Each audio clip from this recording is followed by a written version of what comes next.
और भाई भारत में नमक उद्योग की जो वर्तमान स्थिति है, उसको आप कैसे देखते हैं? समुद्र किनारा खूब है, रण भी खूब मिला है। भारत में जो नमक उद्योग की वर्तमान परिस्थिति है, ऑल ओवर इंडिया में गुजरात में सबसे ज्यादा नमक प्रोडक्शन होता है।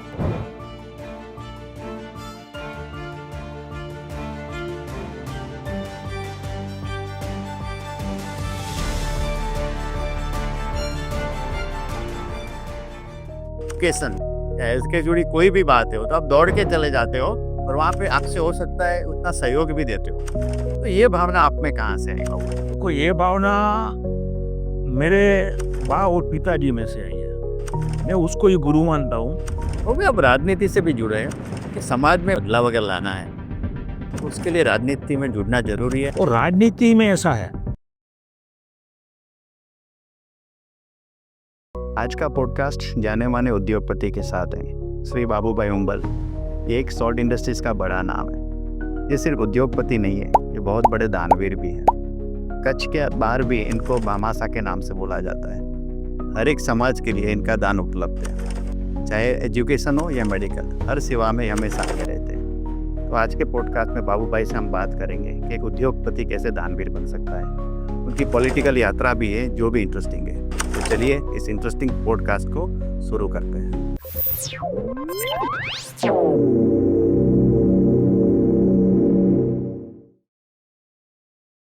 बाबू भाई, आज के पॉडकास्ट में आपका स्वागत है।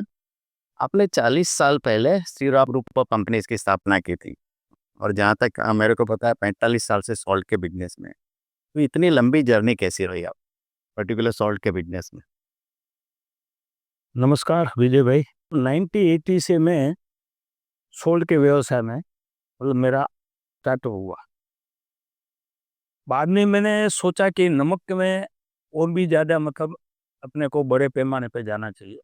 तो मैंने 1985 में एक श्रीराम सॉल्ट वर्क्स के नाम का सॉल्ट वर्क्स था जी, वो हमने एक पार्टी से एक्चुअली में परचेस किया। मैंने नहीं मंजूर करवाया था। 110 एकड़ था। वो हमने पार्टनरशिप में चालू किया। हमारे समधी भी थे और हमारे पार्टनर भी थे, नारायण भाई सवा भाई चावड़ा, जो कि वो वैसे चिरी से बिलोंग करते हैं, लेकिन उनका परिवार अभी यहाँ रहता है। उसका बेटा भावेश भाई चावड़ा, जो हमारे मेरे बड़े भाई का दामाद होता है, उसने भी अच्छी तरक्की की है जी सोल्ट में और ऑल इन्वेस्टमेंट में हर जगह। तो 85 में हमने ये सोल्ट वर्क्स लिया, उसके बाद डेवलप किया। उसके बाद लगा कि अपने को और भी बड़े पैमाने में सोल्ट में जाना चाहिए, क्योंकि सोल्ट का भविष्य अच्छा है। उस टाइम खैर एक्सपोर्ट इतना नहीं होता था, कम होता था, और कच्छ में प्रोडक्शन भी बहुत कम था। 1985 में नमक के रेट भी बहुत कम थे। 2-3 साल तो हमने मतलब बहुत मुश्किल भी मतलब सहन की। जिस टाइम नमक का भाव बताऊं आपको, तो हमने आपको क्या बताऊं, 68 रुपीज में मिल्टी कट पिसाई लोड करके आसम में दिया था। तब उस टाइम नमक लेने वाले बहुत कम थे, एक्सपोर्ट नहीं था। सोल्ट रिफाइनरी भी बाद में कच्छ में आई। तो उसके बाद हमने एक दूसरा सोल्ट रख लिया, गुजरात सोल्ट पर। उसके बाद हम बढ़ाते गए, तो हमारे पास कम से कम उस टाइम में भी मतलब 700 एकड़ लैंड हो गई। फिर 97 में तो ये साइक्लोन आया इधर का, उस टाइम में सब सोल्ट तो तबाह हो गए। उसके बाद बहुत मुश्किलें आई, नमक का रेट तो खैर थोड़ा थोड़ा बढ़ता रहा। लेकिन उसके बाद हमने सोचा, फिर हम अलग हो गए प्रेम से। फिर मैंने और भी सोल्ट डेवलप किए। एक दुर्गेश सोल्ट इंडस्ट्री मेरे बेटे के नाम पे हमने एक कच्छ में ही लैंड मंजूर करवाया, 225 एकड़। उसके बाद तब मैं व्यवसाय में अकेला ही था। परिवार में हम 2 भाई 1 बहन है, लेकिन मेरे भाई तो क्या है, सेवा के काम में है ज़्यादा। तो आते थे ऑफिस, पर ज़्यादा जिम्मेदारी मेरे को ही निभानी पड़ती थी, बिजनेस की, सोशल एक्टिविटी, सामाजिक जो भी। तो मैंने और भी तय किया कि और भी इसमें ये अच्छा काम है बिजनेस का, प्रॉफिट भी अच्छा मिल रहा है। तो और बढ़ाते गए। उसके बाद हमने नवलखी में हमने सोल परचेज किए, कुछ मंजूर करवाए, मालिया में भी लिए। फिर हमने यहाँ अलग अलग क्षेत्र में और भी नमक का व्यवसाय बढ़ाया। उसके बाद तो क्या है, हमने एक लगभग 15 साल पहले श्रीराम केम्प फूड के नाम से एक सोल्ट रिफाइनरी यहाँ स्टार्ट की चोपड़ों में। और उसके बाद हमने हमारा खुद का भी ब्रांड भी बनाया अच्छा, और बहुत अच्छी रिफाइनरी है हमारी। आज per day Shriram Kemp food में 1000 मेट्रिक टन का प्रोडक्शन होता है। क्या और हम हिंदुस्तान लीवर, टाटा और भी अच्छी अच्छी कंपनियों का जॉब वर्क भी करते हैं, और हमारा खुद का भी आयो प्लस बना दे। तो उसके नाम से फिर ये अच्छा चल गया हमारे घर। फिर सोचा कि नमक का बिजनेस में सोर्स तो और ज़्यादा है, तो फिर हमने खावड़ा में ज़मीन मंजूर कराई 18,000 एकड़, फिर भावनगर में मंजूर कराई 4,000 एकड़। तो सब जगह मतलब पूरे गुजरात में खावड़ा से लेकर भावनगर तक हमारे सोल्टक्स हो गए। फिर तो मेरे साथ मेरे परिवार के हमारे जो बच्चे थे, मेरे भाई के 2 बेटे हैं, मेरा 3 बेटी 1 बेटा है, बड़े भाई के 2 बेटी 2 बेटा है। फिर हमने हमारी बहन के बेटे को भी, भांजे को भी सबको साथ में रख लिया, 2 भांजों के यहाँ पर। उसको 2 वो 2 भाई है, 1 बहन है उसकी। तो परिवार में हम मतलब मिलके मैन पावर 5 लोग हो गए। 2 भाई के बेटे, 2 बहन के बेटे और 1 मेरा बेटा। पाँचों ने मिलके मतलब तय किया कि अपने को अलग-अलग ज़िम्मेदारी निभानी है। वो लोग भी बिज़नेस में आ गए। अभी तो फिर मेरा प्रोडक्शन भी गुजरात में अच्छा हो गया है। शायद अभी प्रोडक्शन मेरा 30 lakh metric ton per year है। आने वाले टाइम में हमारा और भी ग्रोथ नमक के व्यवसाय में बढ़ने वाला है। और हमारी कंपनी अभी एक्सपोर्ट भी लास्ट ईयर से चालू किया है मेरे बेटे दुर्गेश ने। तो अलग-अलग ज़िम्मेदारियाँ सबकी। उसने 20 लाख टन करीबन 1 साल में, 2 साल में एक्सपोर्ट किया है। अलग-अलग चाइना है, दुबई है, कुवैत है, वियतनाम है, अलग-अलग सेंटर में मतलब नमक की बहुत डिमांड अच्छी है। प्रोडक्शन कितना भी बढ़ेगा तो अभी तकलीफ नहीं है कुछ। तो इस तरह हमारा का नमक का व्यवसाय दिन प्रतिदिन मतलब प्रगति होता गया। हमारे जो मेरे भाई के बेटे हैं 2, एक उसमें से बड़े का नाम है हिरन है, और भांजे का नाम छोटे का मयूर है। वो दोनों मतलब सोल्ट पक्ष पूरे संभालते हैं, डेवलप से लेकर प्रोडक्शन तक। और मेरा बेटा संभालता है एक्सपोर्ट का। मेरा जो बड़ा भांजा, मेरा दामाद भी होता है रमेश भाई, वो लाइजनिंग का काम संभालता है। और छोटा भतीजा है, वो जहाँ जहाँ भी यहाँ लोकल में कहीं डिलीवरी देनी है सोल्ट की, कहाँ-कहाँ देनी है, कैसे करना है, ट्रांसपोर्ट का वो संभालता है। मैं एक्चुअल में अभी रिटायरमेंट नहीं हूँ, नहीं, सही बात। लेकिन लास्ट 5-7 ईयर से आप समाज से कम से कम बिज़नेस में से थोड़ा निकल गया हूँ। बराबर। और प्रॉपर्टी का ज़रूर काम करता हूँ, और ये परिवार की भावना से साथ में है। जैसे मोदी साहब बोलते हैं वसुधैव कुटुंबकम, तो कुटुंब बड़ा ऐसी भावना के साथ हमारे मतलब 2 भाई और मेरी सिस्टर के सब परिवार साथ में ही है। नहीं बाबू, भगवान की दया से। बाबू आपकी बात से मेरे को ये प्रश्न आ रहा है कि आपने सॉल्ट के बिजनेस को इतने बड़े स्केल पे पहुंचाया है, तो उसके लिए कोई खास रणनीति या सिद्धांत आपने सालों से जो अप्लाई की हो? क्योंकि सॉल्ट में आपका पूरे भारत में इतना बड़ा नाम है, तो कुछ आप इसके फाउंडर भी है, तो ऐसे कौन से सिद्धांत या रणनीति है कि आप अपने बिजनेस को इतने बड़े स्केल पे ले गए? देखो, मैं पहले से ही था ना बचपन से, तब भी मेरी भी सोच ऐसी थी कि लाइफ में कुछ ना कुछ करना चाहिए। और मैं थोड़ा रिस्की आदमी भी हूँ। अरे 2002-3 में मैंने एक्सपोर्ट किया था फिलीपाइंस और वियतनाम। तब मैं डायरेक्टर एक्सपोर्टर नहीं था, अच्छा। लेकिन एक बॉम्बे की कंपनी के थ्रू किया था। उसमें मेरे को बहुत घाटा गया। एक्चुअली में उस टाइम कम से कम 4 करोड़ मेरे को घाटा गया। क्या टाइम से लोडिंग नहीं हो ना पाना, हमने शिपिंग के बट आउट एरिया से किया था। तो शिपिंग व्यवस्था ऐसा है कि आज एक रेंट भी लोड करनी है तो पूरी रात तुम नहीं भरो तो उसका भी डैमेज आज बहुत ज़्यादा है। तो शिप का तो कितना लगे, लेकिन मेरे लिए वो स्टार्टिंग मतलब नया अनुभव था। बराबर है। तो हमारे स्टाफ की गलती थी वो एक्चुअली। उनकी वजह से मैंने 4 करोड़ का नुकसान खाया। लेकिन उसमें से मेरे को जीवन में बहुत बड़ी सीख मिली। अच्छा, मैंने तय किया कि देखो जिसमें खोया है उसमें पाना है अपना। तो आगे ही बढ़ना है। और एक मैंने नियम बना के रखा है, ज़िंदगी में कभी अनीति नहीं करनी, विश्वासघात नहीं करने का। तो हमेशा ईश्वर तुम्हारे साथ रहेगा। या फिर तकलीफ़ें तो आती जाती रहती है। लाइफ देखो एक पार्ट ऑफ लाइफ है। बिज़नेस हो या चाहे फैमिली प्रॉब्लम हो या सामाजिक प्रॉब्लम हो, वो लाइफ में चलता रहता है, उससे हताश नहीं होनी चाहिए। तो मैं उसके साथ और मतलब तेज़ी से मतलब मक्कम मन से आगे बढ़ा। मैंने सोचा अभी और आगे बढ़ना है अपने को। तो हमने उस टाइम मतलब बहुत तकलीफें भी सहन की। मेरा का प्रॉपर्टी का उस टाइम भी व्यवसाय था। तो मैंने मेरी खुद प्रॉपर्टी ली हुई थी, मेरे पिताजी की नहीं, थोड़ी-सी निकाल दी, तो सब अरेंजमेंट हो गया। उस टाइम आपको बताऊँ 2003 में मेरा only 1 lakh ton per year production था। आज की बात करूँ तो मेरा 30 लाख टन, 30 मेट्रिक टन मेरा प्रोडक्शन है और हमारी कंपनी और आउटसोर्स से भी नमक हम प्रोडक्ट मतलब परचेज़ कर रही है। आने वाले दिन में हमारा ग्रुप मतलब 50 लाख तक पहुँच जाएगा टारगेट। इसको भी ऐसा लग रहा है कि 30-35 लाख टन हमारा फैमिली करेगा मतलब ऑल ओवर वर्ल्ड में। ये मेरे को पूरा विश्वास है और मैं जैसे बोला आपको भगवान के ऊपर भरोसा रखो, ईश्वर को भी तकलीफ आई थी, तो मैं उसमें से बाहर निकल गया एकदम। मेरा सब कुछ मतलब सेट हो गया। तो भाई भारत में नमक उद्योग की जो वर्तमान स्थिति है, उसको आप कैसे देखते हैं? भारत में जो नमक उद्योग की वर्तमान परिस्थिति है, आप आपको मालूम होगा सब आप मीडिया के माध्यम से, न्यूज़पेपर के माध्यम से, कि ऑल ओवर इंडिया में गुजरात में सबसे ज़्यादा नमक प्रोडक्शन होता है।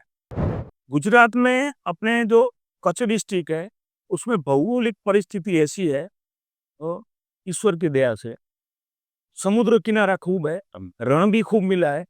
तो रण में जो अभी ज़मीनें दी है सरकार ने, सोल्ड के लिए पहले दी। अभी शायद आपने सुना कि भई ये सोलार के लिए भी अदानी और अंबानी को भी बहुत बड़ी लेने है। अच्छा है, डेवलप हो रहा है, तो ज़मीन ऐसे ही पड़ी थी। सोल्ड का प्रोडक्शन यहाँ खूब बढ़ गया है। कम से कम आज की डेट में मैं मानता हूँ कच्छ में 1.5 करोड़ मेट्रिक टन प्रोडक्शन अभी होता होगा और भी बढ़ेगा। अच्छा। जितना भी बढ़ेगा तो कोई प्रॉब्लम नहीं है। क्यों? विश्व में नमक की डिमांड बढ़ती जा रही है। बराबर। प्लास्टिक सोडा में जा रहा है, सोडा ऐश में जा रहा है और कई सारी इंडस्ट्रियाँ हैं उसमें नमक की ज़रूरत पड़ती है। शायद लोगों को मालूम भी नहीं होगा। डिटर्जेंट पाउडर हो, चाहे आपका पेपर मिल हो, इवन फार्मा ग्लास फैक्ट्री हो, चाहे फार्मा हो, ऐसी मतलब बहुत सारी केमिकल इंडस्ट्रियाँ हैं। तो बहुत सारी जगह जाता है नमक। नमक का भविष्य इंडिया का बहुत अच्छा है।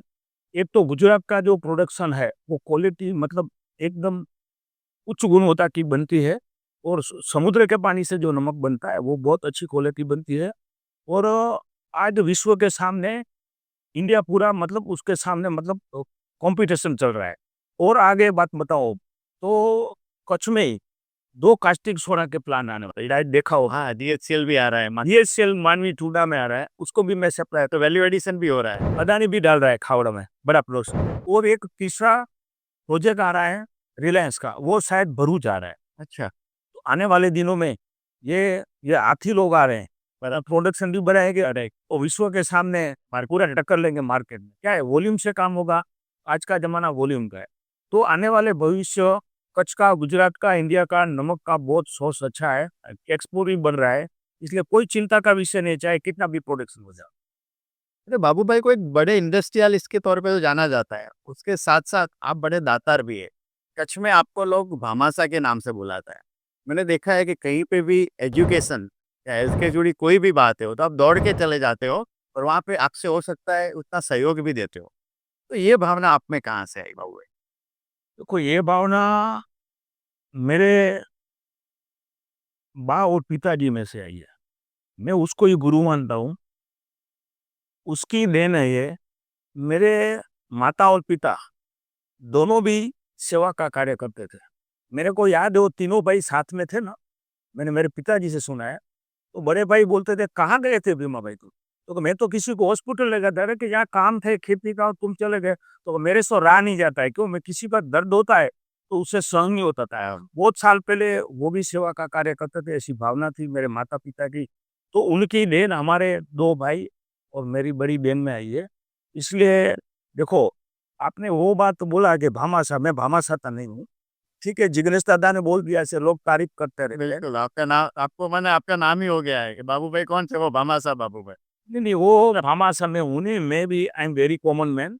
और देखो, मैं हमेशा मेरी स्पीच में भी कहता हूँ, जी। ईश्वर ने आपको जो भी कुछ भी दिया है, वो लोगों में बाँटना चाहिए। आपको फाइनेंशियली शक्ति दिए या और कोई शक्ति दिए, गरीब के आँसू लुछोगे तो भगवान तुम्हारे पर खुश रहेगा। मैं लगभग मेरी 20 साल की उम्र थी, सबसे आज तक मेरे मुंह से मेरे पास कोई भी रात को 2 बजे भी फ़ोन आया हो, तो मैंने शायद आज तक ना नहीं बोली है, कोई भी काम की। और मैं मानता हूँ कि कोई सत्ता संपत्ति कोई किसी के पास कायम न रही है, न रहने वाली है। तो कल का क्या भरोसा? आज अपने अच्छे काम में लगाओगे तो कुदरत भी तुम्हारे मतलब खुश रहेंगे, लोगों की दुआएँ मिलेगी, तुम्हारा परिवार खुश रहेगा, तुम्हारा परिवार में भी ऐसी भावना रहेगी कि हमारे पूर्वज भी मतलब अच्छे काम के लिए, सेवा के लिए किसी को काम आए ऐसा संपत्ति देते थे। तो मैं तो भगवान का शुक्रगुज़ार हूँ, कृष्ण भगवान और हमारे कुलदेवी रवेची माता जी और मेरे माता-पिता का, कि हमारे संपत्ति है, जो कोई किसी के सेवा के लिए काम आती है, इससे बड़ा कोई बस आनंद हो ही नहीं सकता जीवन में। और करनी चाहिए मैं बोलता हूँ सबको, जिसको जो दिया रहे। आपको मज़ा आए करो, एजुकेशन में करो, मेडिकल में करो, जीवदया में करो, किसी बेटी की शादी में करो, अन्न क्षेत्र में करो, समाज भवन में करो, जहाँ अच्छा लगे वहाँ मंदिर में करो, देना चाहिए आपको, ये अपना दायित्व है। नहीं दोगे तो मैं मानता हूँ कि आपका ये मनुष्य अवतार व्यर्थ है, नहीं दोगे तो। तो हमको तो खूब आनंद मिलता है हमारे परिवार को कि किसी को हेल्प करते हैं तो शाम को नींद अच्छी आती है। अरे वाह! कितने ऊँचे विचार है आपके। अच्छा वो भी आप किसी संस्था को जब मदद करते हैं, तो कौन-कौन सी बातों का खास ध्यान रखते हैं? देखो संस्था में ऐसा है, आजकल थोड़ा टाइम भी मतलब जी। टिपिकल है। कुछ लोग ऐसे भी आते हैं, हाँ। आप समझ रहे हो मैं ज़्यादा उसके बारे में प्रश्न भी हुआ है, गौर नहीं करूँगा। जी। लेकिन कुछ लोग देखो लेकिन हम अभी क्या करते हैं, किसके थ्रू ये फ़ोन आया, किसका फ़ोन आया है? तो उसको मेडिकल का काम है, जीवदया में देना है कहीं, बराबर। एजुकेशन का काम है, किसी अनाथ की बेटी की शादी करनी है, अन्न क्षेत्र में देना है, मंदिर निर्माण देना है, समाज भवन का काम है, कोई और अच्छा काम है, तो हम देखते हैं कि किसका फ़ोन आया है। तो अभी हमने क्या तय किया है, हम कैश किसी को नहीं देते हैं। हमारे ट्रस्ट में से हम चेक ही देते हैं डायरेक्ट। हॉस्पिटल के लिए किसी का फ़ोन आवे तो हम डायरेक्ट वो हॉस्पिटल में या डॉक्टर को जमा करवा देते हैं, डायरेक्ट कैश या चेक। पेशेंट को नहीं देते हैं, आने वाले को नहीं देते हैं। एजुकेशन का है तो फीस भी हम डायरेक्ट संस्था उसके को ही दे दूँ, संस्था के नाम से। जो भी वो संस्था उसके नाम में हम कर लेते हैं पे। तो ये ऐसा थोड़ा टाइम भी ऐसा है इसलिए हमने थोड़ा कुछ लोग पहले क्या है, मेरे को नहीं बताना चाहिए, नहीं, सही बात। पर हमने दवा भी दी थी वो भी बेचने वाले पकड़े गए। हाँ, नहीं वैसे तो हमारी तो भावना अच्छी रहती है, लेकिन हम तो अच्छे भावना से देते हैं, वो उसका कर्म धर्म जाने। सही बात है। बाबू भाई इस आप बहुत सारी संस्थाओं में दान भी देते हो और सहयोग भी देते हो। ऐसा कोई प्रोजेक्ट हो जो आपके दिल के करीब हो, वो प्रोजेक्ट करके आपके दिल को संतोष मिलता हो या उस प्रोजेक्ट के लिए आप ज़्यादा डेडिकेटेड हो? ऐसी कोई पर्टिकुलर एक प्रोजेक्ट की अगर आप बात कर पाएँ? एक्चुअल में देखो मैं मानता हूँ जी। एजुकेशन और मेडिकल, ये 2 क्षेत्र ऐसे हैं, आज की डेट में भी मेडिकल एजुकेशन में दोनों में सरकार की बहुत सारी स्कीमें हैं, बेनिफिट भी मिलता है। आयुष्मान कार्ड है, तो 10 लाख तक की लिमिट हमारे प्रधानमंत्री मोदी साहब ने कर दिया था। बहुत अच्छा किया है कि वो लोगों को कहीं खुद के ज्वेलरी नहीं बेचनी पड़े, किसी के पास हाथ नहीं फैलाना पड़े। लेकिन फिर भी क्या है, बहुत दिक्कत है, मैं तो मेडिकल के साथ जुड़ा हुआ हूँ। तो मेडिकल भी कुछ जो बीमारियाँ ऐसी है, उसमें ये बेनिफिट नहीं मिलता है सरकार से। तो उसमें ज़्यादा हेल्प करनी चाहिए, मेडिकल में हेल्प करने से किसी की जान बचेगी, उसी का परिवार बचेगा। करेक्ट। और एजुकेशन, एजुकेशन भी ऐसा ही क्षेत्र है।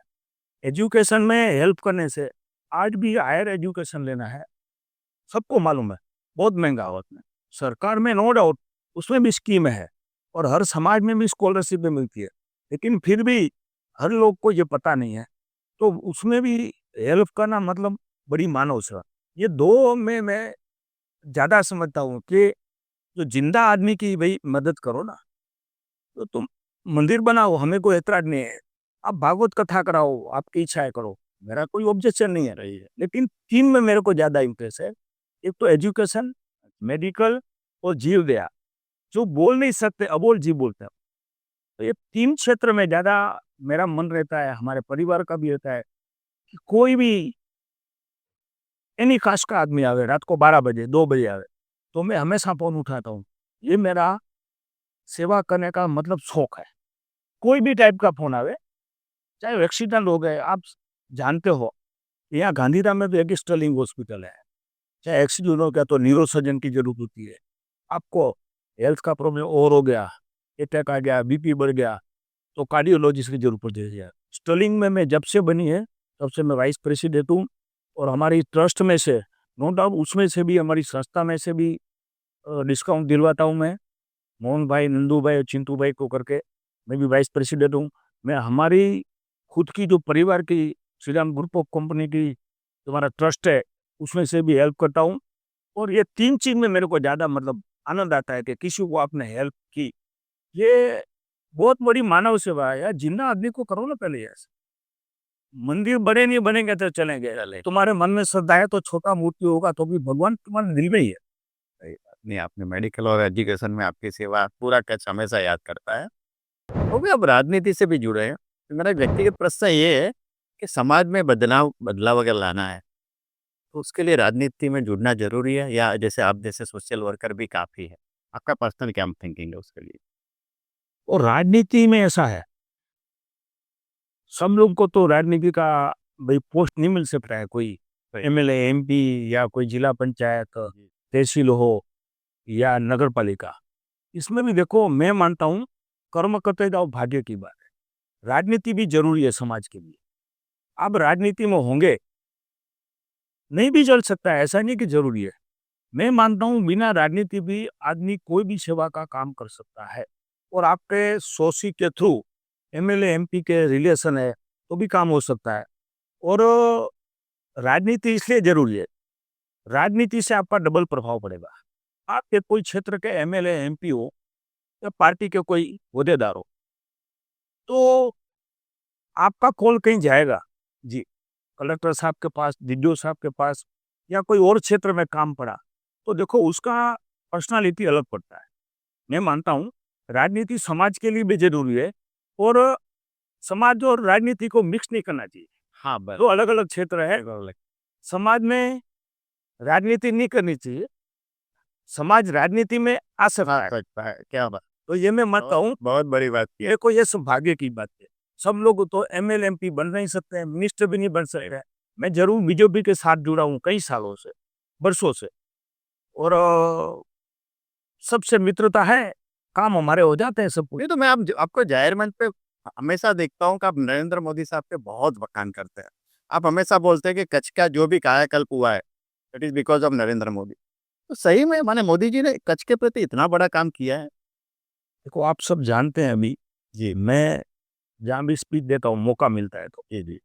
मैं कोई ऐसा नहीं बोलता हूँ कि बीजेपी का आदमी हूँ, मैं बीजेपी में हूँ इसलिए मेंबर हूँ, मारे रहेंगे। नरेंद्र मोदी जी का मैं तारीफ करता हूँ। लेकिन नरेंद्र मोदी जी आज अब विश्व पूरा तारीफ करता है भाई साहब। सही। कुछ लोगों को हजम नहीं होता है, अलग बात है। नरेंद्र मोदी साहब का कच्छ के प्रति क्यों प्रेम है आपको बता दूं।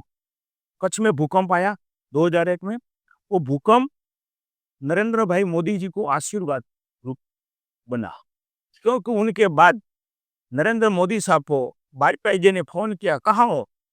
तो कि मैं तो बाहर हूँ हिमाचल में। जी। तो तुम तो हिमाचल में, तुम गुजरात जाओ। खुद ने बोला है ये सी आपको जो सेवा करनी है, क्या कर आप जाओ बाद में बताता हूँ। आपको सीएम बनना है। नरेंद्र मोदी साहब को भूकंप के बाद आफ्टर इफेक्ट गुजरात का सीएम बना दिया। उसके बाद जो उसका विज़न था, आपने देखा होगा। कच्छ का जो भूकंप आया ऐसा विनाशकारी था, देखो जाने दही वो तो आ नहीं सकती। कुदरती आपत्ति एक ऐसी चीज़ है, नरेंद्र मोदी साहब ने कोई भी आपत्ति को अवसर में पलट दिया। आज तक आपने रिपोर्ट देखा, करेक्ट। मोदी साहब का कच्छ के प्रति इतना प्रेम था, उसके बाद ये पुनर्वसन का काम किया। खुद उसने पर्सनली इंटरेस्ट लेते, एक-एक चीज़ को लक्ष्य रखते, एक-एक गाँव को। क्यों वो पूरे हिंदुस्तान में जब आरएसएस थे वो तो सेवक थे, उस टाइम थे पूरे गुजरात में, पूरे भारत भर में घूमे हुए थे। एक जोड़ी कपड़ा लेके, तो उसका कर्म ही सेवा करने का लिखा हुआ है। तो उसने कच्छ के लिए बहुत बड़ा काम किया। आफ्टर अर्थक्वेक बहुत सारी इंडस्ट्रियल आए, उसको जो टैक्स बेनिफिट दिया उसके लिए आए। उसके बाद आपने देखा होगा, कच्छ में जो ये कच्छ का अपना रण है, वो तो रण तो पहले ही था। हाँ, पहले लेकिन मोदी साहब के आने के बाद जो अपना ये बिज़नेस बढ़ा है, टूरिज़्म। टूरिज़्म टूरिज़्म टूरिज़्म को बहुत बढ़ावा दिया। उनके बाद अपन तो बोलते हैं, वो भी बोलते हैं कच्छ का शायद शायद मेरा पूरा नाता नाता है, या मैंने जन्म कच्छ में लिया है, या आने वाले समय में जन्म लेने वाला हूँ। कच्छ का सवाया सपूत बोलते हैं कच्ची लोग। जी, जी, बोल तो मैं तो उनको नरेंद्र मोदी जी को सैल्यूट करता हूँ। आज विश्व पे फलक पर उसका नाम गूंज रहा है। हिंदुस्तान नहीं, लेकिन अपने गुजरात का गर्व बढ़ा है। माननीय नरेंद्र मोदी साहब प्रधानमंत्री जो सेवक है एक्चुअल में, और अमित शाह साहब, ये दोनों गुजरातियों ने अपने लिए, तो गुजरात के लिए गर्व की बात है कि दोनों ने अपना गुजरात का नाम बहुत बड़ा ऊंचा किया है यहाँ। आज विश्व में लोग बोल रहे हैं सब जगह लड़ाइयाँ चल रही है, लेकिन पूरे देश को विश्वास है एक ही आदमी है पूरे विश्व में जो शांति का प्रस्ताव सब उसको बात मानेंगे और शांति की स्थापना कर सकते हैं। जो मोदी साहब का विजन ही है, हमेशा लड़ाई से झगड़े से शांति नहीं होगी। नहीं हो सही है, सही बात है आपकी। इसलिए उसका कच्छ के लिए तो देखो, कच्छ हमेशा याद रखेगा, गुजरात याद रखेगा। और मैं भी उसकी जितनी तारीफ की है, इतनी कच्छ का ग्रोथ उसने बढ़ाया है। चाहे मंदिरों का विकास हो, चाहे पर्यटन का काम हो, चाहे रोड रास्ता बिजली, कच्छ को सिंगापुर बनाने की इच्छा थी, सिंगापुर कच्छ बनने जा रहा है। क्या बन रहा है? कुछ शायद देखो, काम तो जितना करोगे तब पूरा नहीं होने रहा है, कमियां भी निकलते जाएगी, वो कमियां पूरे करते जाएंगे। हाँ, करते रहो, आगे बढ़ते रहो। नहीं, कच्छ में पोटेंशियल बहुत है, आपकी बात सही है। कच्छ ऐसा भौगोलिक परिस्थिति आपको बताओ जी। कच्छ प्रदेश ऐसा है, मोदी साहब बोलते हैं कि कच्छ का कोई आदमी बॉम्बे या कच्छ से आउट ऑफ बिजनेस कर रहे हैं तो एक बेटे को कच्छ में लाओ, अभी वो सब तो बाद में पछतावा एक टाइम में यहाँ से बाहर जा रहे थे, या अभी वो टाइम आया कि लोग वापस कच्छ में आ रहे वापिस आ रहे हैं। क्यों? कच्छ को 3 पोर्ट मिले, कच्छ को इतना एरिया हैं। समुद्र किनारा मिल रहा है अपना एरिया है। और रण मिलता है। कच्छ में खनिज कितना है? हाँ, जियोग्राफिकल पर इतने सारे एडवांटेजेस है, बहुत बेनिफिट। देखो ओके, मेरा प्रश्न है यही है कि आप गांधीधाम चैम्बर ऑफ कॉमर्स के भी प्रेसिडेंट रहे हुए हैं, जी, तो जो नए यंगस्टर है, जो कच्छ आपने जैसे बताया कच्छ में बहुत अपॉर्चुनिटीज है, जो कच्छ में अगर कोई अपॉर्चुनिटी जो आप माने, ऐसी मैं आपसे समझना चाहूंगा कि नए एंटरप्रेन्योर को कच्छ में कौन कौन से बिजनेस में देखना चाहिए और आगे भी, और कई कौन सी नई नई अपॉर्चुनिटीज यहाँ पे आप देख रहे हैं? कच्छ में देखो, आज की डेट में बिजनेस का बहुत सोर्स है। 3 पोर्ट है, एग्रीकल्चर का भी देखिए बहुत बड़ा बदलाव आ गया कच्छ। जहाँ पानी नहीं था पानी आया, नर्मदा का पानी मोदी साहब ने पहुंचा दिया, बराबर। मतलब एग्रीकल्चर में भी आज देखते हैं कितना बड़ा प्रोसेसिंग कर सकते हैं आप। कच्छ में दाड़म होते हैं भी, हाँ, कच्छ में ड्रैगन होते हैं, गाड़ी बर्बाद। कच्छ की मैंगो अच्छी है, कच्छ की खारेक अच्छी है, कच्छ की और सारी मतलब मैन्युफैक्चरिंग बहुत अच्छा है। वो हर क्षेत्र में देखो, पढ़ा लिखा आदमी होगा तो आज कोई जनरेटर को बोलूँगा, कच्छ में जितना सोर्स है ना, इतना विश्व में कहीं सोर्स नहीं भी मिलता। क्या बात। आप बाहर मत जाइए, कोई भी क्षेत्र में। आप एग्रीकल्चर का आप एक बताओ, जो युवा पढ़ा लिखा होगा, आज तो इंटरनेट का ज़माना आ गया है, फास्ट युग है, बराबर टेक्निकल। राइट। तो वो तो सर्च करेगा तो देखेगा कि कहाँ कई चीज़ मतलब कौन-सी चीज़ की ज़्यादा डिमांड है, कहाँ रेट ज़्यादा है। पूरे दुनिया। आज मैं आपको एक सिंपल उदाहरण देता हूँ। मऊ के बटुक सी जाडेजा है, उसकी मैंगो क्या भाव में बिकती है आपको मालूम है? मैंगो अपन देखते हैं यहाँ, जूनागढ़ से भी आती है और कहीं से आती है। कच्छ में बहुत अच्छी केसर केरी होती है। जी, जी। वो उसका नाम पूरे विश्व में हो गया। वो मैंगो बटुक सी कम से कम 200 रुपये केजी में बेचते हैं वो। तो उसने सर्च किया जी। कहा एक तो क्वालिटी पे ध्यान देना पड़ेगा और सर्विस दो। तो कच्छ के लोगों को बोलूँगा एग्रीकल्चर क्षेत्र में भी आपका युवाओं का बहुत मतलब सोर्स अच्छा है। आप एग्रीकल्चर का प्रोसेसिंग करके, चाहे नमक में आओ, एग्रीकल्चर में आओ, चाहे और कोई मतलब ये खनिज है उसमें आइए। हाँ, मिनरल बहुत सोर्स है सॉस को। नमक में भी एक्सपोर्ट का बहुत सोर्स है। पढ़ा लिखा आदमी सब कुछ कर सकता है, अनपढ़ आदमी नहीं कर सकता है। पढ़ा लिखा आदमी होगा तो पूरा सर्च करेगा, विश्व में कहाँ इसका दाम मिलेगा अच्छा। देखो, अपन कई सारी और प्रोडक्शन होता है यहाँ, वो चीज़ें यहाँ एकदम मतलब 20% में मिलती है।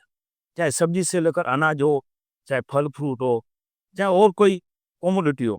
लेकिन अगर आपको पता है ये चीज़ का दाम कहाँ चल रहा है, प्रॉपर मार्केटिंग आप करें अगर, तो पूरी दुनिया में आप उसको भेज तो माने उसमें अच्छा बेनिफिट मिल सकता जैसे नमक का भी ऐसा है, हर चीज़ का, चाहे कोल हो, चाहे खनिज कोई हो, चाइना के लिए हो, बेंटोनाइट हो, बॉक्साइट हो। कच्छ में तो भौगोलिक परिस्थिति ऐसी है, भाई साहब यहाँ मतलब कोई कमी नहीं है कच्छ में। आने वाला दिन कच्छ का ही है। कच्छ विश्व में नाम हो गया पूरा। हाँ, तो कच्छ में तो युवाओं को बाहर जाने की जरूरत नहीं है। हर क्षेत्र में सोर्स है अच्छा यहाँ, चाहे मेडिकल का हो, चाहे शिक्षा का हो। बराबर। शिक्षा का भी बहुत अच्छा काम हो रहा है कच्छ में। अपने यंगस्टर अलग-अलग बिज़नेस में, हमारे समाज के भी कई लोगों ने ट्रांसपोर्ट का बिज़नेस हो, नमक का हो, कई तरक्की की है। अपनी शिक्षा में भी धीरे-धीरे कच का आने वाला भविष्य कच्छ का बहुत अच्छा है। सही बात। अभी अभी कुछ आपसे मैं पर्सनल प्रश्न पूछना चाहूँगा। आपके जीवन में ऐसी कोई घटना बनी है जिससे आपका जीवन बदल गया हो? ऐसी कोई घटना, अगर आपको कुछ कोई याद आती है तो? जो लाइफ गेम चेंजर रही हो या लाइफ चेंजिंग आपके लिए बनी हो? देखो, मेरे जीवन में मैंने जैसा आपको पहले बताया, मैं थोड़ा रिस्की आदमी भी हूँ। जी। 2002-3 में मैंने बहुत कठिनाइयाँ सहन की थी। लोग बोल रहे थे कि भई ये पीढ़ी तो अभी जाएगी मेरे घर से।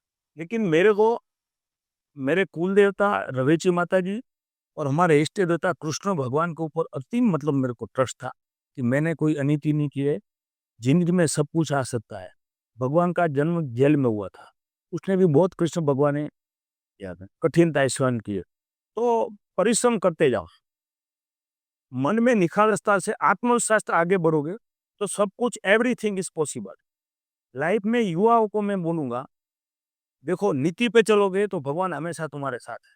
अनीति का धन तुम्हारे पास कोई भी आएगा, तो क्षणिक तुमको आनंद आएगा। सही है। लेकिन नीति पे चलोगे, हिम्मत से लो, आपका पहले तो श्रद्धा होनी चाहिए, डेयरिंग होना चाहिए, बिल्कुल। ट्रस्ट होना चाहिए कोई भी बिज़नेस में। तो मेरे जीवन में वो घटना ऐसी आई कि मैं एक भगवान ने मेरे को ऐसा बाहर निकाला, मैं युवाओं को देता हूँ, हताश नहीं होना चाहिए लाइफ में।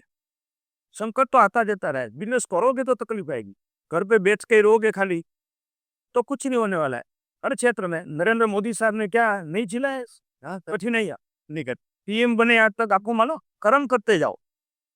गीता में लिखा है, कर्म करते जाओ, फल मिलेगा। किसी को फल जल्दी मिलता है, किसी को लेट मिलता है, मिलेगा ज़रूर।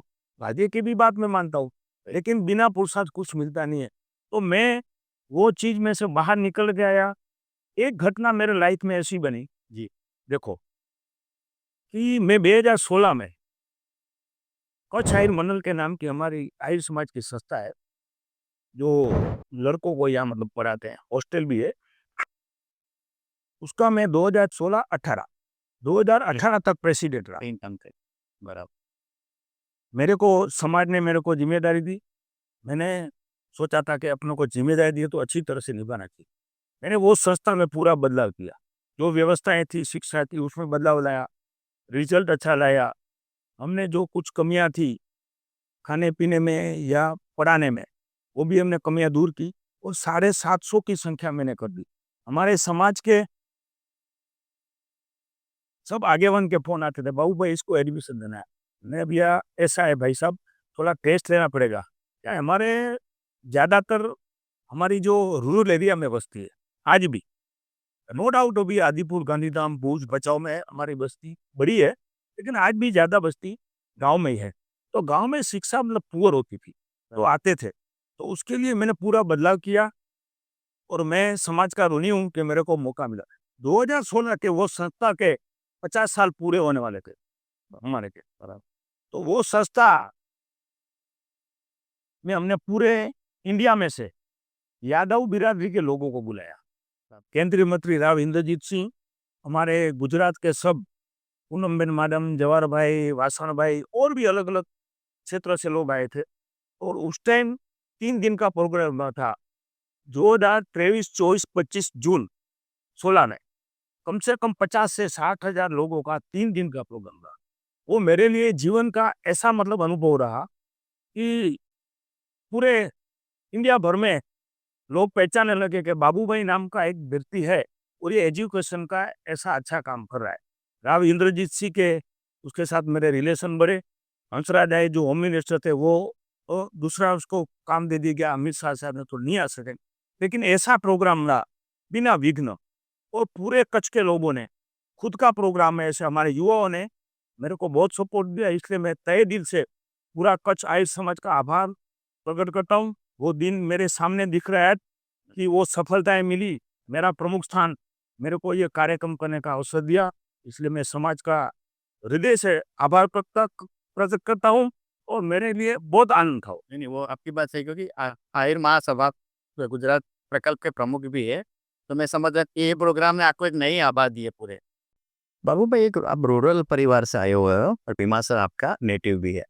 उस समय में बच्चों को इतना पढ़ाना वगैरह होता है, आप भी कम पढ़े हो, लेकिन मैं जानता हूँ कि आपके बच्चे को आपने बहुत पढ़ाया है।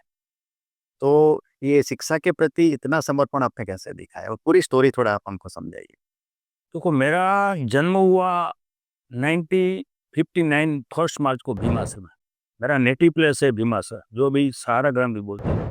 तो यहाँ से 18 किलोमीटर होता है। वहाँ हमारे पिताजी का हमारे पिताजी वो 3 भाई थे। मेरे पिताजी छोटे थे। उन लोगों का मतलब अ, ज़मीन का भी व्यवसाय बहुत बड़ा था, मतलब बहुत ज़्यादा ज़मीन थी। मेरे ख़्याल से उस टाइम मेरे पिताजी 3 भाइयों की ज़मीन, 3 भाई थे, 1 सिस्टर थी। उनकी लगभग 530 एकड़ ज़मीन थी। शायद कच्छ में कोई आर्य समाज के पास उस टाइम नहीं होगी। तीनों भाई साथ में थे और तीनों का प्रेम भी बहुत अच्छा था। वो लोग कपास का व्यापार भी बड़ा करते थे। मेरे दादा का नाम का कंपनी था, हमीर देबा हुम्बलनी कंपनी। उस टाइम हम इनकम टैक्स, सेल टैक्स भरते थे। हमारा खोर, भूसा, बोर का वैगन आता था अंजार में, तब अंजार था मेन सेंटर।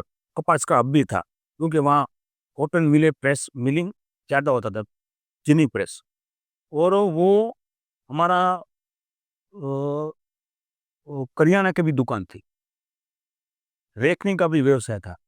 और एक बार तो मैंने सुना था कि भुज तक हमारे परिवार ने कपास दिया था, भुज तालुका तक। और जिनिंग प्रेसिंग करवाते थे और जो गठन बनाते थे कपास का, हुँ। वो बेचते थे, सेल करते थे।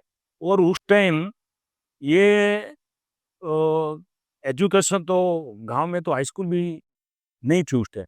मैंने भी एजुकेशन हाई स्कूल गाँव में लिया 8 तक, लेकिन उनके बाद मैं अंजार आहिर बोर्डिंग में पढ़ा, 1975 में।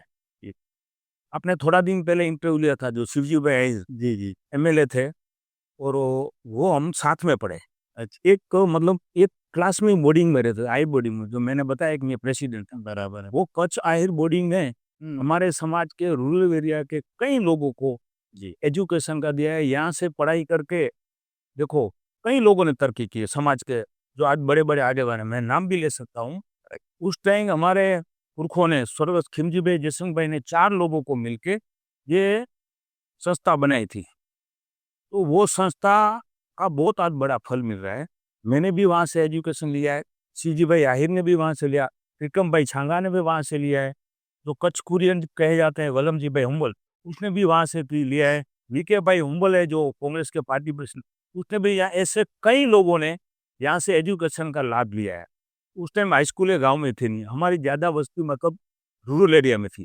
तो मेरे पिताजी ने भी सोचा, मेरे बड़े भाई तो ज़्यादा नहीं पढ़े, उनकी इच्छा थी कि ये मेरा छोटा बेटा ज़्यादा पढ़े, लेकिन मैं पढ़ाई में भी इतना मतलब अ, बढ़िया। तेजस्वी नहीं था। मैंने एसएससी ज़रूर पास किया। हमने सीजीपीए ने सब मान के हायर बोर्डिंग में रह के। लेकिन फिर सोचा मैंने, मैं उस टाइम की बात करूँ आपको, आप प्रश्न पूछ रहे हैं तो। हमारे आर्य समाज में पॉलिटिक्स में 2 ही आदमी थे। एक स्वर्गस्थ खिमजी भाई, जयसिंह भाई आहिर, जो कि वो नायब मंत्री भी बने, एमएलए भी बने थे, ये संस्था के प्रेसिडेंट भी थे। जी, जी। और दूसरे हमारे मेरे चचेरे भाई वेलजी भाई, बिजल भाई हुम्बल, राइट। जो तालुका पंचायत के प्रेसिडेंट से लेकर, गांव से सरपंच से लेकर, एपीएमसी के 19 साल यस। प्रेसिडेंट रहे कंटिन्यू। उसके बाद वल्लभ भाई बने, डिस्ट्रिक्ट कोऑपरेटिव बैंक के चेयरमैन रहे, तालुका पंचायत के प्रेसिडेंट रहे 12 साल, अंजार जो खरीद बेचार संघ है उसके प्रेसिडेंट रहे 25 साल, लैंड मॉर्गेज बैंक है अंजार की, जो लोनें देती है ट्रैक्टर के लिए, उस टाइम बहुत दिक्कत थी फार्मर को, उसके भी प्रेसिडेंट रहे हैं। तो जिला पंचायत की प्रेसिडेंट 7 साल रहे। क्या वो 2 ही थे हमारे समाज में। आज पॉलिटिक्स में बहुत लोग हो गए। तो इन लोग वेलजी भाई, बिजल भाई जो थे, हमारे लिए गर्व की बात है। वो नॉन करप्टेड, एकदम वेरी कॉमन मैन, सही बात मुंह पे बोलने वाला आदमी मैंने आज तक नहीं देखा। तो हमारे में उनका भी संस्कार आया है। उसने जाहिर जीवन में कभी गलत काम नहीं किया। आज भी उसका मतलब लोग संभालते हैं, पूरा कच्छ है, रुतबा है उसका। सही बात बताने वाला, हमारे परिवारों को भी बोल देते थे कि इसमें तुम सही हो, इसमें गलत हो।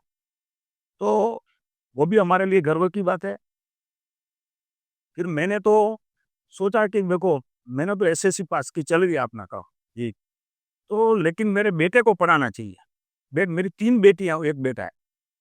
तो मैं गांधीधाम में रहने आ गया, लगभग आया मैं 1986 में।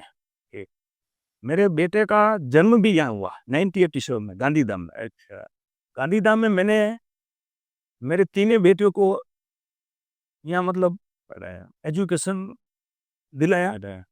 मेरी 3 बेटियाँ हैं, तीनों बेटी पढ़ी लिखी है।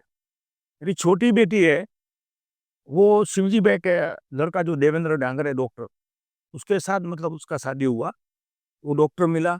दूसरी मेरी सेकंड नंबर की बेटी है, वो बॉम्बे में है।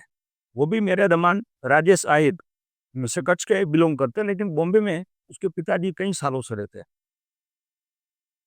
वो भी डॉक्टर है।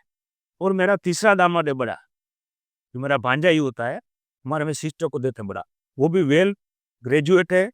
मेरी बेटियां भी तीनों पढ़ी लिखी है। मेरी छोटी बेटी ने मीडियम इंग्लिश में बी एमटेक किया है।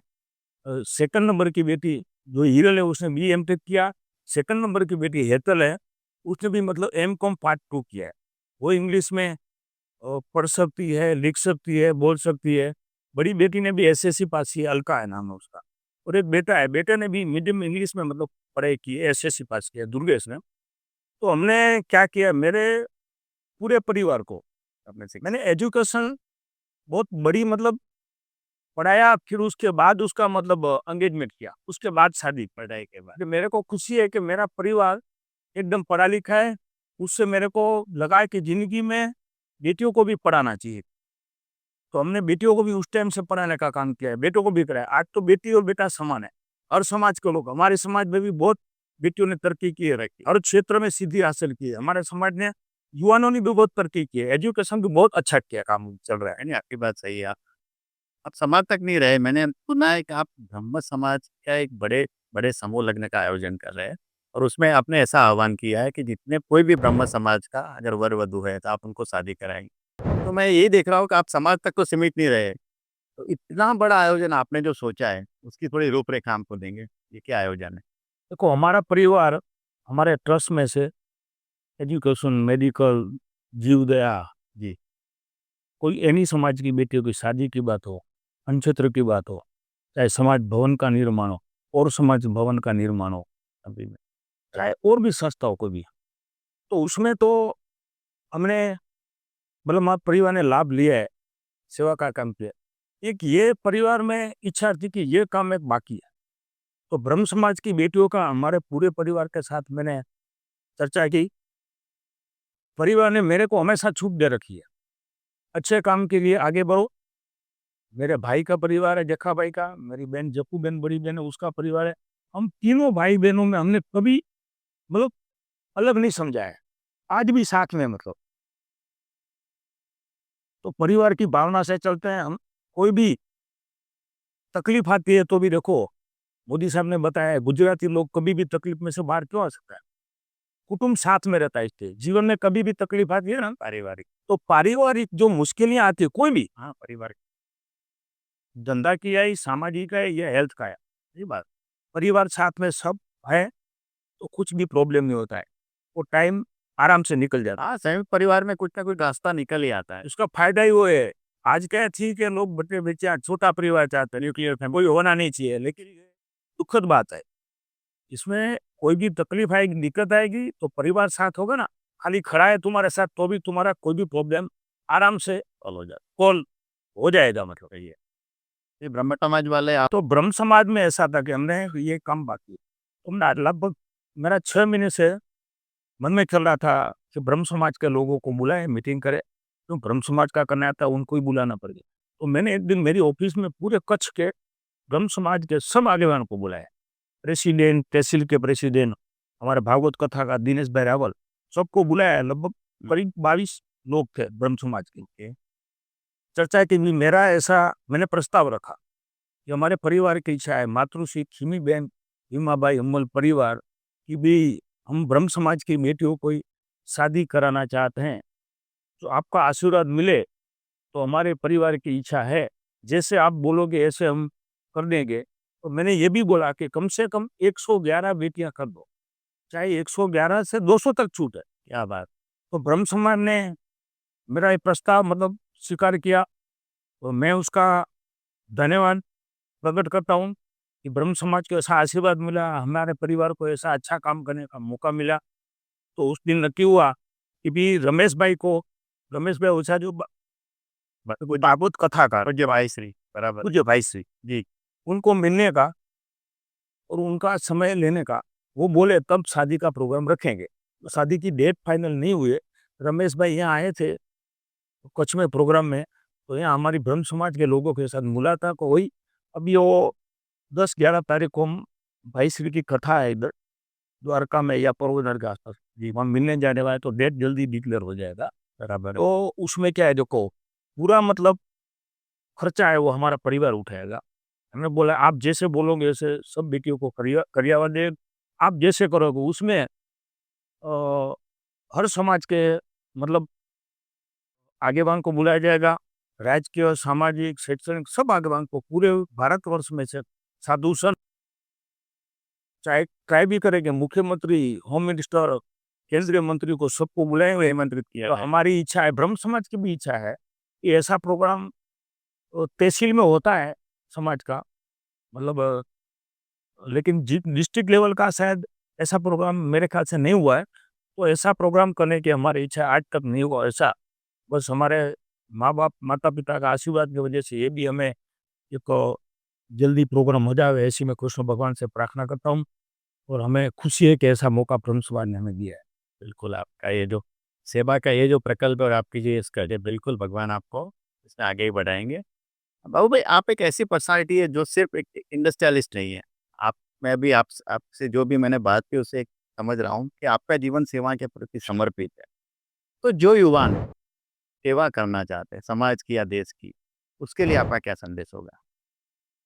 देखो जिसकी मन में इच्छा होगी, पहले तो गुजराती में कહેવત है बिल्कुल कि मन वगर मार्गे न जवाय। साચી વાત છે। તમારી ઈચ્છા હોય તો બધું પરિપૂર્ણ થાય।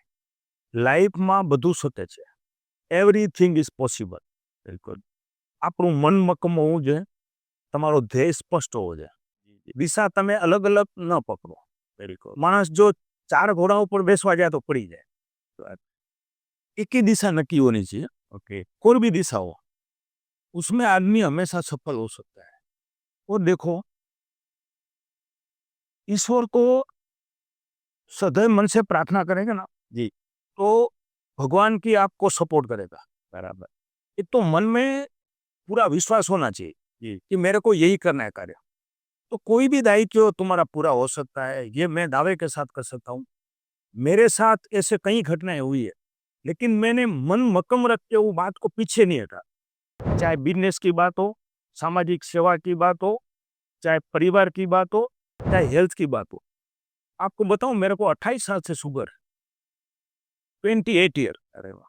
लेकिन आपको लगता नहीं होगा, बिल्कुल आप मैं आज भी कहीं भी फंक्शन में पूरे भारत में कोई भी फंक्शन छोड़ता नहीं।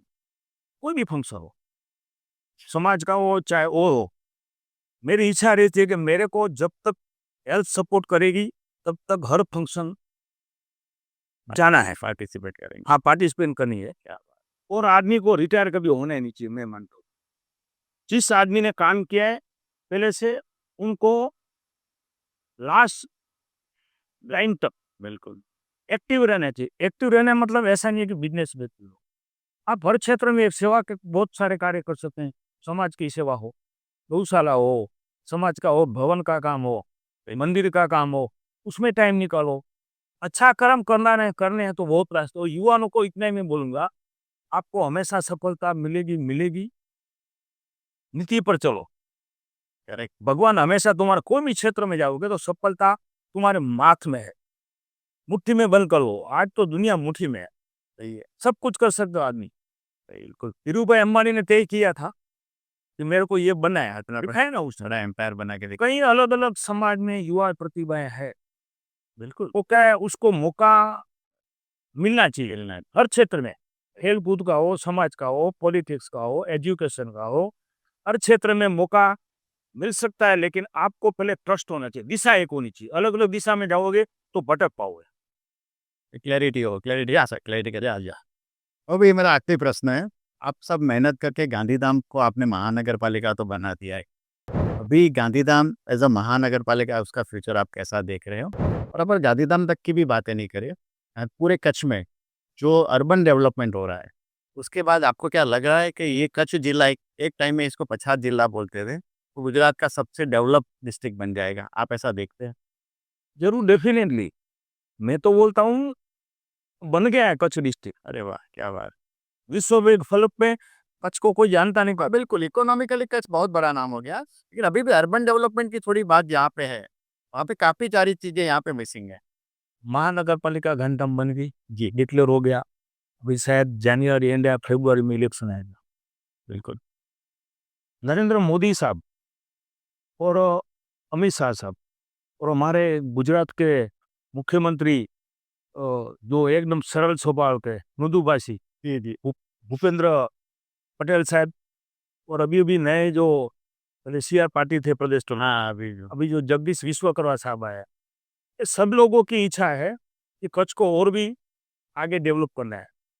जरूर आप बारिश के टाइम में तकलीफ होती है, आप सब समझ तो हर टाइम हर से न जी, जी। घंटा में भी दिक्कत है कई सारी, रोड रास्ता गटर पानी और भी डेवलप प्राथमिक सुविधा के नाम प्राथमिक सुविधाएं बहुत तकलीफ है। लेकिन अभी महानगर पालिका जो सरकार ने बना दी है, तो महानगर पालिका का गांधीधाम को बहुत बड़ा फायदा मिलने वाला है। यहाँ अभी IAS ऑफिसर मुरबानी साहब कमिश्नर आ गए हैं। आपने देखा होगा जो घंटा में एंक्रोचमेंट का प्रॉब्लम है, देखो वो साफ सफाई चालू कर दिया। तो वो किसी की बात सुनने वाले नहीं है। IAS ऑफिसर है वो गांधीधाम के लिए अच्छा है। पब्लिक को भी सपोर्ट देना चाहिए।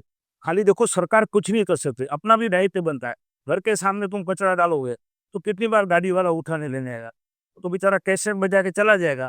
तो पब्लिक का भी दायित्व इतना, रोड रास्ता गटर सफाई सब चीज में अपना भी दायित्व बनता है।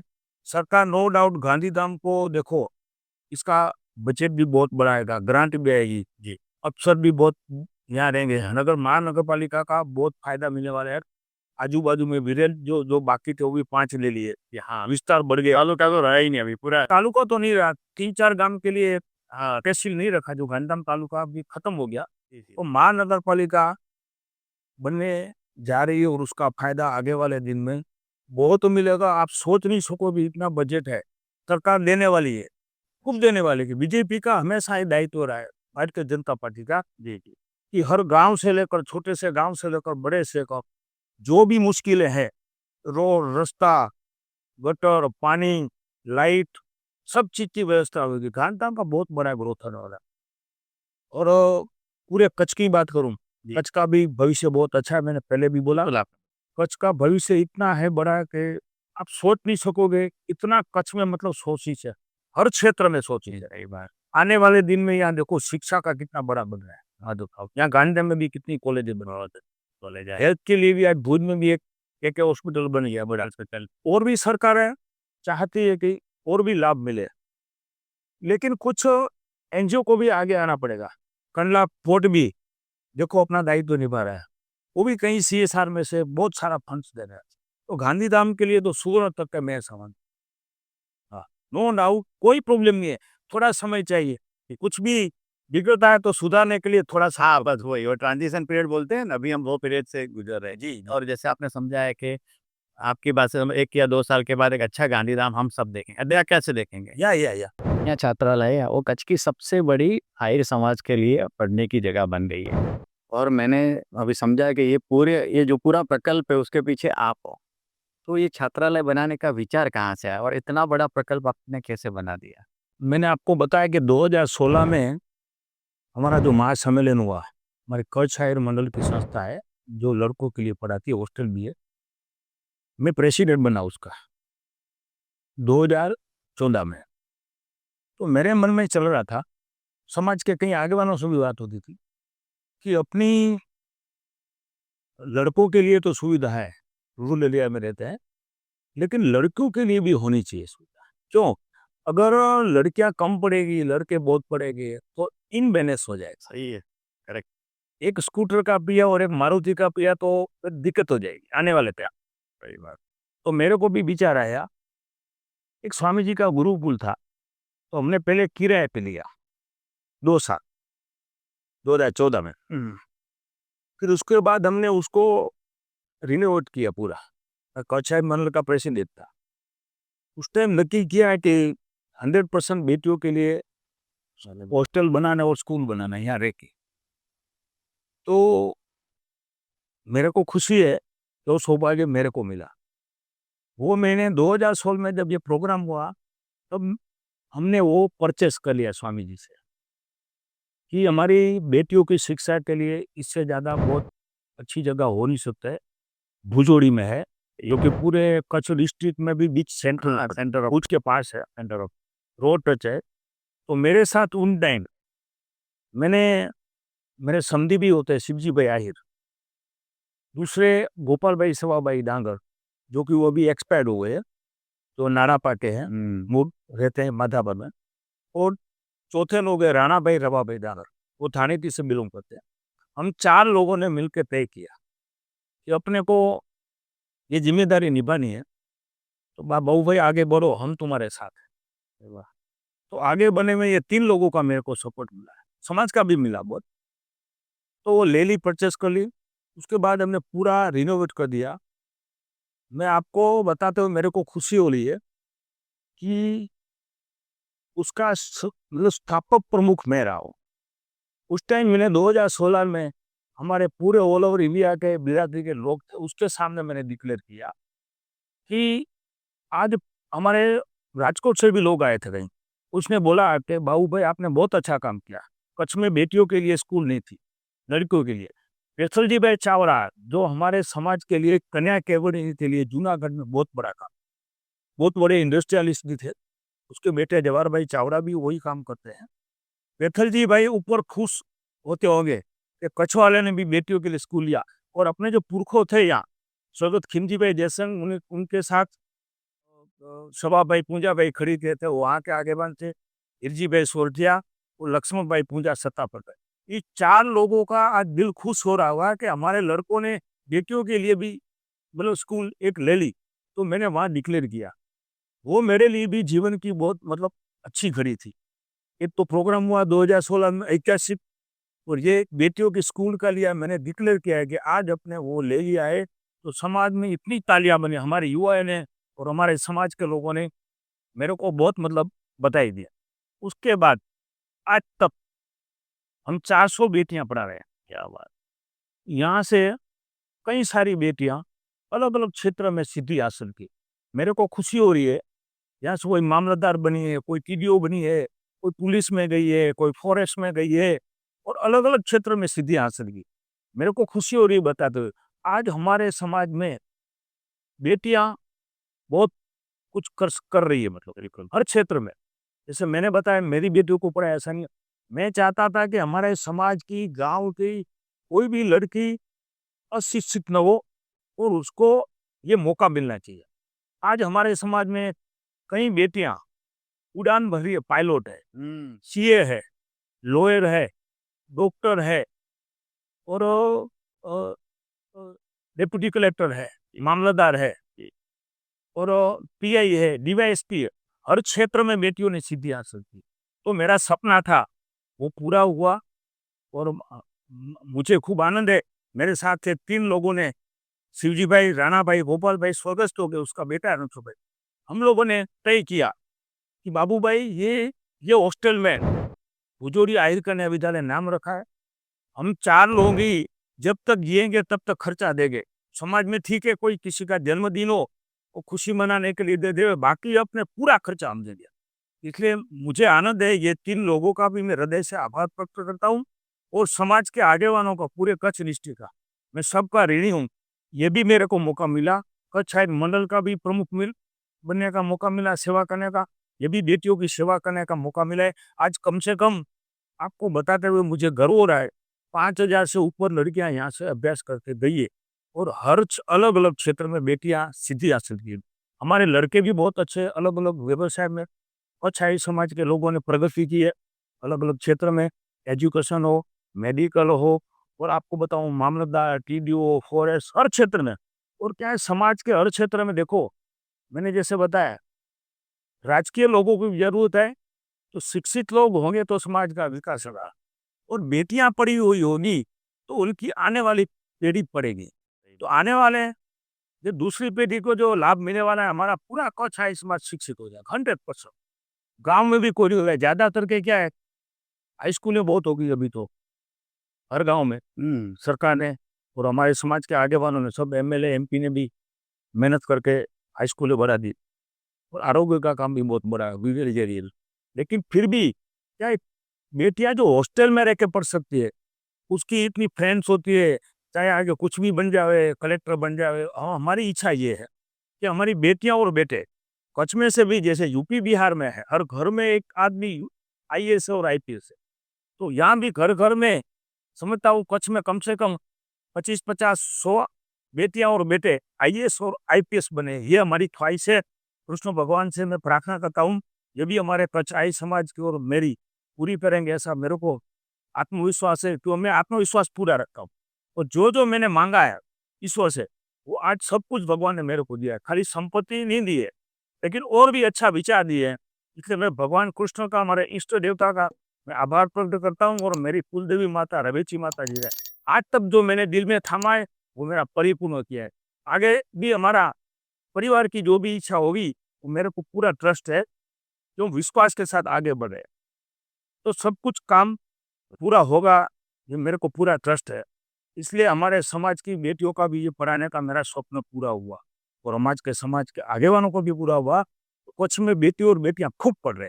आज तो खैर कच्छ में और भी संस्था हो गई, एक हमारी कच्छ मछुआ समाज आदिपुर में की बेटियों के लिए वहाँ पे भी, और सत्तापुर में, गोवर्धन पर्वत में भी है, हमारे समाज के आगे वालों ने बनाया। लेकिन ये जो प्रोजेक्ट था सबसे बड़ा प्रोजेक्ट है, और ये मेरे को लग रहा है आपकी बात से आपके दिल के करीब वाला प्रोजेक्ट हाँ, है। एकदम मेरे को दिल ने छू वाला प्रोग्राम। हाँ, सही बात। जैसे मैंने बताया आपको कि एजुकेशन और मेडिकल, वो सबसे बड़ा मेरा मतलब ड्रीम प्रोजेक्ट। बिल्कुल, और आपकी बात, तो मेरा स्वप्न पूरा हुआ, मैं खुश हूँ। जब तक जिएंगे तब तक मतलब प्रजा की सेवा करेंगे, और अच्छे काम भगवान मौका देवे करना देवे। हमारी बस यही रहते, आदमी खाली हाथ आए खाली हाथ जाए, सत्ता संपत्ति का कोई लिमिट नहीं कितना टाइम देगा। मैं सबको वो कहूँ, जहाँ अच्छा लगे वहाँ डोनेशन दो। हर समाज का दायित्व होता है, जितनी शक्ति इतना दो। पहले गांव में, समाज में, फिर और है तुम्हारी शक्ति तो और समाज में बांटो, ये बहुत खुशी मिलेगी। नहीं बाबू भाई, आपको क्यों भामाशाह बोलते हैं, अब आपकी बात से मैं समझ रहा हूँ। बोले आप और इतनी बड़ी पात्रता और इतना बड़ा समर्पण समाज के प्रति, और सिर्फ आर्य समाज तक ही आप नहीं रहे, सारे समाज के लिए आप सेवा कर रहे हैं। आज आप हमारे पॉडकास्ट में आए, हमारे लिसनर्स को बहुत ही इम्पोर्टेंट ज्ञान जो आपने दिया है कि सिर्फ पैसा कमाना या बड़ा खुद के लिए कुछ करना वो काफ़ी नहीं है, समाज के लिए भी आप बहुत कुछ कर सकते हैं। और उसके लिए आपने बताया क्लैरिटी चाहिए और निश्चिंता चाहिए। बहुत बहुत शुक्रिया आपका, thank you very much. Thank you, नमस्कार। आपके माध्यम से आपने इंटरव्यू लिया मेरा विजय भाई, इसलिए thank you sir. Thanks lot. Thank you.